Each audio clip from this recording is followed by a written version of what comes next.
자, 삼성이 정말 엄청난 선언을 했습니다. 2025년 12월을 끝으로 더 이상 AMD의 GPU를 사용하지 않겠다고 한 건데요. 한마디로 자체 GPU를 만들겠다는 거죠. 근데 이거 어디서 많이 본 그림 아닌가요? 맞습니다. 몇 년 전 어떤 거대 테크 기업이 했던 바로 그 길을 따라가는 것처럼 보입니다. 본격적으로 들어가기 전에 이거 하나는 확실히 해야 합니다. GPU는요, 그냥 스마트폰에 들어가는 여러 부품 중 하나가 아니에요. 이건 이제 권력입니다. 돈이기도 하고요. 특히 AI가 모든 걸 바꾸고 있는 지금 시대에는 기술의 미래 그 자체라고 할 수 있죠. 삼성이 왜 이렇게까지 엄청난 결정을 내렸는지 제대로 이해하려면요. 이 전략의 원조라고 할 수 있는 곳을 먼저 봐야 합니다. 바로 애플이죠. 시간을 2020년으로 한번 돌려볼까요? 애플이 인텔을 버리고 M칩이라는 자체 프로세서를 쓰겠다고 했을 때 솔직히 다들 저거 너무 무모한 도박 아니야? 라고 했어요. 하지만 불과 4년이 지난 지금 어떻습니까? 그 도박은 그야말로 엄청난 성공으로 결론이 났습니다. 이 숫자 한번 보세요. 정말 놀랍지 않나요? 애플이 맥북의 두뇌를 직접 만들기 시작하니까 판매량이 무려 40%나 늘어났습니다. 이게 뭘 의미하겠어요? 소비자들이 그 성능 차이를 몸으로 확실하게 느꼈다는 거죠. 하지만 진짜 게임을 바꾼 건 바로 이겁니다. 수익성. 맥북 한 대 팔 때마다 남는 이익이 세상에 60%나 늘어났어요.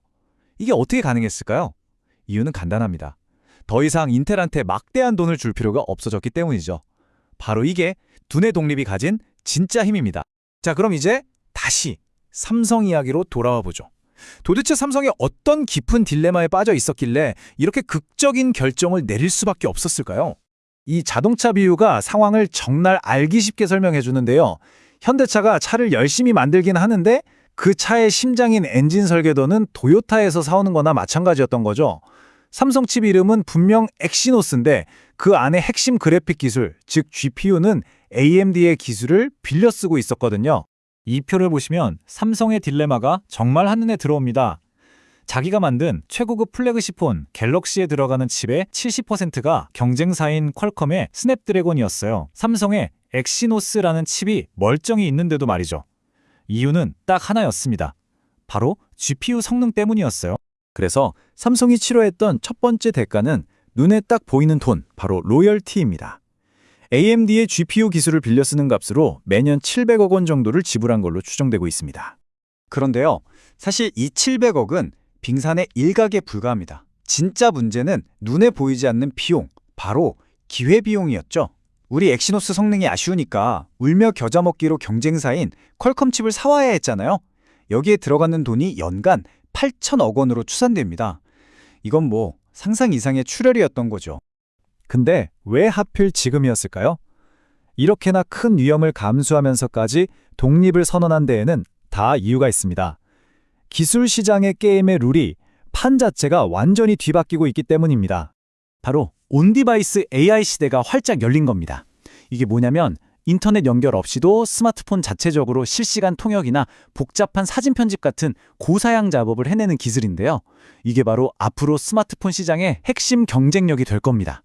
이 시장이 얼마나 폭발적으로 크고 있는지 보세요. 불과 3년 뒤에는 500억 달러, 우리 돈으로 60조 원이 훌쩍 넘는 거대한 시장으로 성장할 전망입니다. 그리고 이런 엄청난 AI 기능을 제대로 돌리려면 뭐가 필요할까요? 바로 강력한 하드웨어, 그중에서도 GPU가 절대적으로 중요해졌다는 얘기죠. 이 도넛 차트는 그야말로 삼성의 아픈 현실을 적나라하게 보여줍니다. 미래 AI 시대의 심장이라고 불리는 모바일 GPU 시장에서 삼성의 점유율은 0%. 자체 기술이 없으니 당연한 결과죠. 이 시장은 퀄컴과 애플이 거의 다 나눠먹고 있었던 겁니다.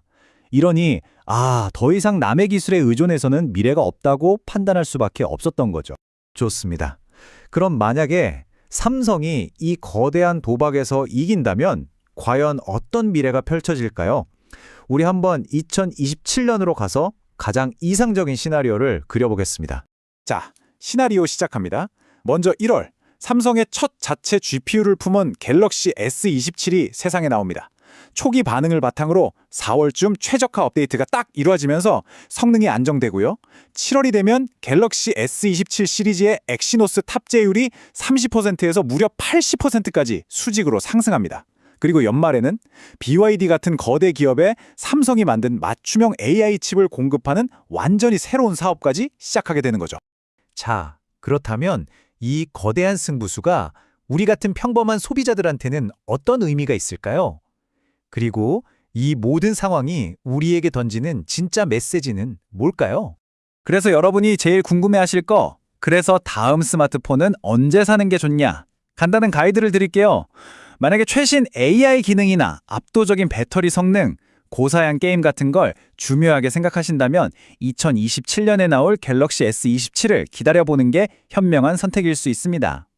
하지만 전화, 메시지, 웹서핑 위주로 쓰신다면 굳이 기다릴 필요 없이 2026년 모델을 선택하는 것도 아주 합리적인 선택이 될 거고요. 이 승부의 결과는 정말 극과 극일 겁니다. 성공하면 수조 원의 비용을 아끼는 건 물론이고 잃었던 시장 점유율을 되찾고 반도체 사업 전체가 다시 살아나는 그림이 그려지죠. 하지만 반대로 실패하면 엑시노스라는 브랜드 자체가 역사 속으로 사라지고 삼성은 다가오는 AI 시대에서 완전히 뒤처져 버릴 수도 있습니다. 결국 이 모든 이야기는 하나의 근본적인 질문으로 돌아옵니다. 스스로 두뇌를 만드는 회사와 남의 두뇌를 빌려 쓰는 회사. 과연 이 두 회사의 미래는 어떻게 달라질까요? 삼성의 이번 선택이 아마 몇 년 안에 그 답을 우리에게 똑똑히 보여주게 될 겁니다.